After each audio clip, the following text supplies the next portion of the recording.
লক্ষ্মীর ভান্ডারে 500 টাকা বৃদ্ধি ও আশাকর্মীদের ভাতা বাড়ায় 5 বছর উৎসবের আবহ। রাজ্য সরকারের লক্ষ্মীর ভান্ডার প্রকল্পে মাসিক আর্থিক অনুদান 500 টাকা বৃদ্ধি পাওয়ায় সাধারণ মহিলারা এখন 1500 টাকা এবং তপশিলি জাতি ও উপজাতিভুক্ত মহিলারা 1700 টাকা করে পাচ্ছেন। পাশাপাশি আশাকর্মীদের ভাতা 1000 টাকা করে বাড়ানোর ঘোষণায় খুশির হাওয়া বইছে দক্ষিণ 24 পরগনার বজবজ 2 নম্বর ব্লকে। এই উপলক্ষে বজবজ 2 নম্বর ব্লক বিডিও অফিসের সামনে পঞ্চায়েত সমিতি সভাপতি বুচান ব্যানার্জির উপস্থিতিতে আশাকর্মী, আইসিডিএস কর্মী ও সাধারণ মহিলাদের উদ্যোগে মিষ্টিমুখ ও সবুজ আবির খেলার মাধ্যমে উৎসবের আয়োজন করা হয়। উল্লেখযোগ্যভাবে যখন একদিকে সল্টলেকে স্বাস্থ্য ভবনের সামনে আশাকর্মীদের বিক্ষোভ রাজ্য উত্তাল, ঠিক সেই সময় বজবজ 2 নম্বর ব্লকে দেখা গেল সম্পূর্ণ বিপরীত চিত্র। ভাতা বৃদ্ধিকে আনন্দে মেতে উঠে উৎসবের আবহে মিষ্টিমুখ ও আবির খেলায় অংশ নেন আশাকর্মী ও এলাকার সাধারণ মহিলারা। মাননীয় মুখ্যমন্ত্রীকে অসংখ্য ধন্যবাদ। আমাদের এই যে স্যালারি যেটা আমাদের অনারিয়াম বাড়িয়েছে, এর জন্য আমরা খুবই খুশি, এর জন্য আমরা খুবই আনন্দিত। আমরা দিদিকে সবসময় চাই, দিদিকে সবসময় পাশে পাই, তার জন্য আমি খুবই গর্বিত। আমি এই কথাই বললাম। আপনার নাম? আমার নাম মঙ্গলা বেরা, নস্করপুর গ্রাম পঞ্চায়েতের নেহিয়া গ্রামের 126 নম্বর বজবজ 2 নম্বর ব্লক বাড়িয়েছে, সে থেকে আমরা খুব ধন্যবাদ। আরেকটা কথা, মুখ্যমন্ত্রী আমাদের সর্বদাই আমাদের পিছনে পিছনে আছে। আইসিডিএস এর মেয়েদের পিছনে উনি রাখেননি, ছোট থেকে বড় সমস্ত সময় উনি আমাদের দিয়ে গেছেন।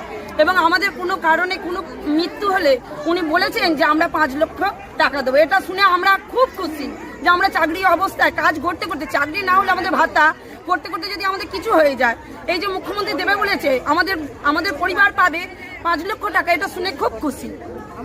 আপনার নাম?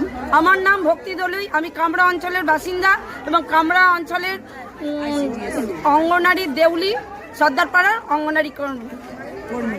আমি আশা বিথিকা সামন্ত বলছি, আমাদের মাননীয় মুখ্যমন্ত্রী আমাদের যে 1000 টাকা মাইনে বাড়িয়েছে, তাতে আমরা খুব উপকৃত ওনার উপরে সন্তুষ্ট।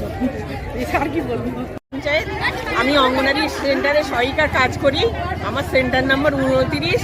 আশা করি আমাদের দিদি যে আমাদের জন্য করেছেন, খুবই ভালো করেছেন। এইবার আমাদের সবার কাছে একটাই অনুরোধ যে দিদিকে যেন বিপুল ভোটে যেন আমরা সবাই মিলে জয়ী করতে পারি। আপনার নাম? আমার নাম আমিনা বিবি। এবং আশা লক্ষ্মীর ভাণ্ডার যেরকম 500 টাকা করে বেড়েছে, তার সাথে সাথে জনমুখী বাজেট, এই বাজেটে আশা কর্মীদের যেরকম 1000 টাকা করে তাদের সাম্মানিক ভাতা হিসেবে বাড়িয়েছে সরকার, তার সাথে সাথে আইসিডিএস কর্মীদেরও বাড়িয়েছে।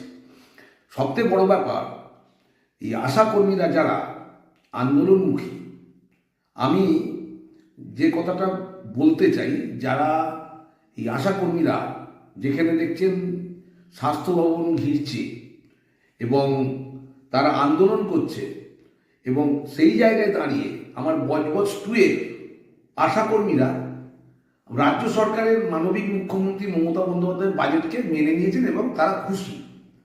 আমার একটা প্রশ্ন বিজেপির কাছে, যে শ্রমিক ভট্টাচার্য বলছেন যে আমরা ক্ষমতায় আসার পর এই আশাকর্মীদের পাশে দাঁড়াবো।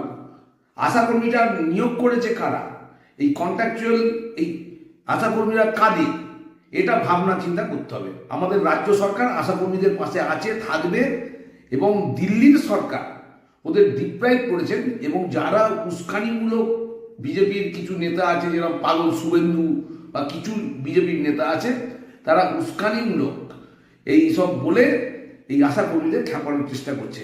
আশাকর্মীরাও দিল্লির সরকারকে দায়ী করেছে, তারা এতদিন দেখেনি, সেটা নিজেরা স্বীকার করেছেন। তাই শ্রমিক ভট্টাচার্যকে আমি জিজ্ঞাসা করব, উনি রাজ্যের সভাপতি, এই আশাকর্মীদের জন্য দিল্লির কাছে এতদিন ধরে কি করলেন, ক্ষমতায় আসার পর করবেন কেন? রাজ্য সরকার, আমাদের যে রাজ্য সরকার, এই রাজ্য সরকারটা কি ভারতবর্ষ সরকারের রাষ্ট্রের মধ্যে পড়ে না, ভারতবর্ষ সরকারের মধ্যে পড়ে না পশ্চিমবাংলাটা?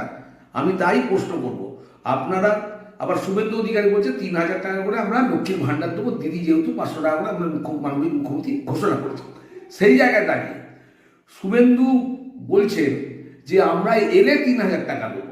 কেন? দিল্লিতে সরকারটা তো চলছে, দিল্লির সরকার তো আছে, সেন্ট্রাল গভর্নমেন্ট তো আছে, তারা কেন প্রত্যেকটা রাজ্যে, আমি ভেবে নিচ্ছি, আমার তর্কের খাতিরে ভেবে নিচ্ছি যে দিদির যে লক্ষ্মীর ভাণ্ডারকে অনুকরণ করার যে আপনারা করবেন না, কিন্তু এখন আপনারা দিদির লক্ষ্মীর ভাণ্ডারকে অনুকরণ করতে চলেছেন, পশ্চিমবাংলাকে দেখে বলছেন এলে দেবো।